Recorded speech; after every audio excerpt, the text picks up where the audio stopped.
નમસ્તે મિત્રો, સ્વાગત છે તમારું આજના ફરી એક નવા વિડીયોમાં. તો આજે આપણે વિડીયોમાં વાત કરશું ગુજરાત સરકારના શિક્ષણ વિભાગની મહત્વની 3 યોજનાઓ વિશે, જેમાં સરકાર તરફથી આર્થિક સહાય કરવામાં આવે છે ધોરણ 8 થી ધોરણ 12 સુધીના વિદ્યાર્થીઓને. તો આર્થિક સહાયનો તમે કઈ રીતે લાભ મેળવી શકો તેના વિશે આપણે આગલા વિડીયોમાં વાત કરવાના છીએ. તો મિત્રો, વિડીયોને અંત સુધી જોતા રહેજો અને વિડીયોને મિત્રો સેવ કરી લેજો. આ વિડીયો તમને કોઈ બીજી જગ્યાએ જોવા નહીં મળે, એટલે ખાસ કરીને વિડીયો સેવ કરી લેજો અને વિડીયોને અંત સુધી જોતા રહેજો. ચેનલમાં નવા હો તો ચેનલને સબસ્ક્રાઇબ કરી લેજો, જેથી તમને ગુજરાત સરકારની દરેક સરકારી ભરતી રિલેટેડ તેમજ ગુજરાત સરકારની નવી સરકારી યોજના રિલેટેડ માહિતી મળતી રહે. તો ચલો મિત્રો, આપણે વિડીયોની શરૂઆત કરીએ. તો દર્શક મિત્રો, તમે અહીં સ્ક્રીનમાં જોઈ શકો છો મુખ્યમંત્રી જ્ઞાન સેતુ મેરિટ સ્કોલરશિપ યોજના ધોરણ 6 થી 12 માટેની જે યોજના છે તેની વાત કરીએ તો આ યોજનાનો કોણ લાભ લઈ શકે તેની વાત કરીએ. પાત્ર ધોરણ 1 થી ધોરણ 5 સરકારી અનુદાનિત પ્રાથમિક શાળામાં અભ્યાસ કરેલ હોય તેવા ધોરણ 5માં 30,000 તેજસ્વી વિદ્યાર્થીઓને દર વર્ષે સમાવેશ કરવામાં આવે છે.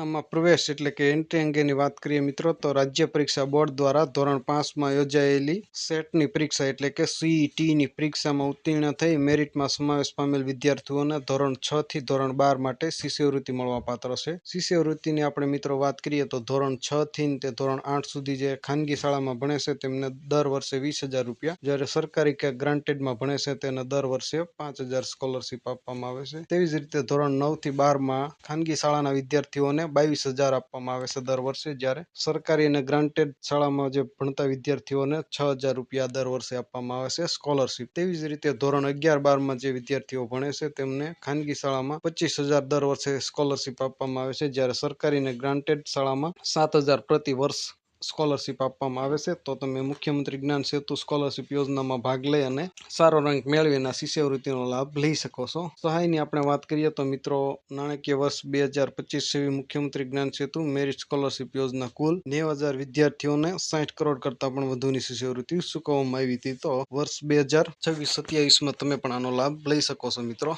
ત્યાર પછીની આપણે વાત કરીએ. ત્યાર પછીની મિત્રો જે યોજના છે તે મુખ્યમંત્રી જ્ઞાન સાધના મેરિટ સ્કોલરશીપ યોજના ધોરણ 9 થી 12 માટેની છે. તેની આપણે પાત્રતાની મિત્રો વાત કરીએ તો જે વિદ્યાર્થીઓએ રાજ્ય સરકારી અનુદાનિત શાળામાં ધોરણ 1 થી 8નો સળંગ અભ્યાસ કરેલો હોય અથવા RTE અંતર્ગત ધોરણ 1 થી 8નો સળંગ અભ્યાસ પૂર્ણ કરેલો હોય તથા તેવા CGMS પરીક્ષા ઉત્તીર્ણ કરીને મેરિટમાં સમાવેશ પામેલા 25,000 તેજસ્વી વિદ્યાર્થીઓને મુખ્યમંત્રી જ્ઞાન સાધના મેરિટ સ્કોલરશીપનો લાભ મળવાપાત્ર છે. પ્રવેશ અંગેની વાત કરીએ મિત્રો, તો રાજ્ય પરીક્ષા બોર્ડ દ્વારા ધોરણ 8માં યોજાતી CGMSની પરીક્ષામાં ઉત્તીર્ણ થઈ મેરિટમાં સમાવેશ પામેલા વિદ્યાર્થીઓને ધોરણ 9 થી તે 12 માટે શિષ્યવૃત્તિ મળવાપાત્ર છે. જેમાં શિષ્યવૃત્તિની આપણે મિત્રો વાત કરીએ તો 9-10માં ખાનગી શાળામાં દર વર્ષે 22,000 રૂપિયા સ્કોલરશીપ આપવામાં આવે છે, જ્યારે સરકારી અને ગ્રાન્ટેડમાં 6,000 દર વર્ષે આપવામાં આવે છે. તેવી જ રીતે ધોરણ 11 અને 12માં દર વર્ષે 25,000 રૂપિયા ખાનગી શાળામાં આપવામાં આવે છે, જ્યારે સરકારી અને ગ્રાન્ટેડ શાળામાં દર વર્ષે 7,000 રૂપિયા સ્કોલરશીપ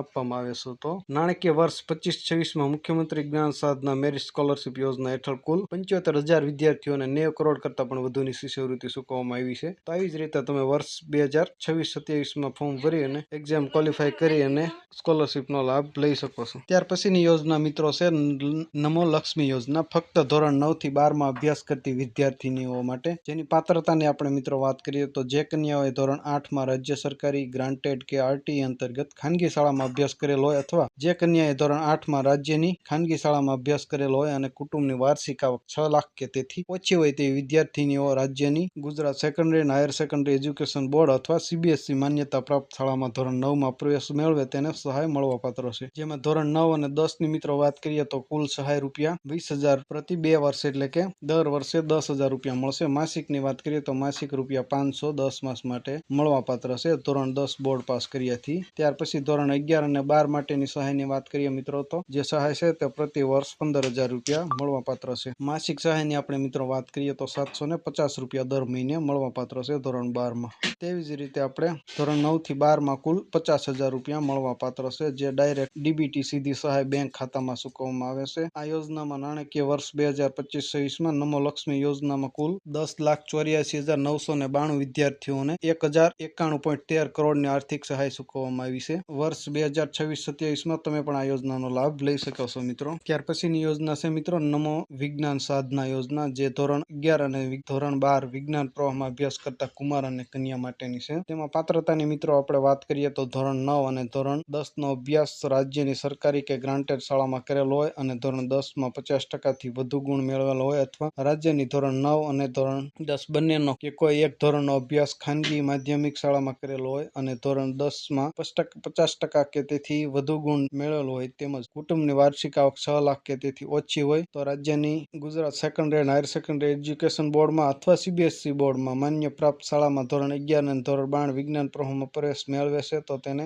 વાર્ષિક કુલ સહાય છે તે 12,500 પ્રતિ વર્ષ આપવામાં આવે છે. 2 વર્ષના કુલ મળીને 25,000 રૂપિયા આપવામાં આવે છે ધોરણ 11, 12 સાયન્સ માટે. માસિક બોનસની આપણે મિત્રો વાત કરીએ તો પ્રતિ માસ 10,000 રૂપિયા પ્લસ 5,000 એક્સ્ટ્રા આપવામાં આવે છે. આવી જ રીતે ધોરણ 12માં પણ સહાય આપવામાં આવે છે જે 2 વર્ષ માટે કુલ 25,000 DBT એટલે કે ડાયરેક્ટ બેંક ટ્રાન્સફરમાં પેમેન્ટ કરવામાં આવે છે.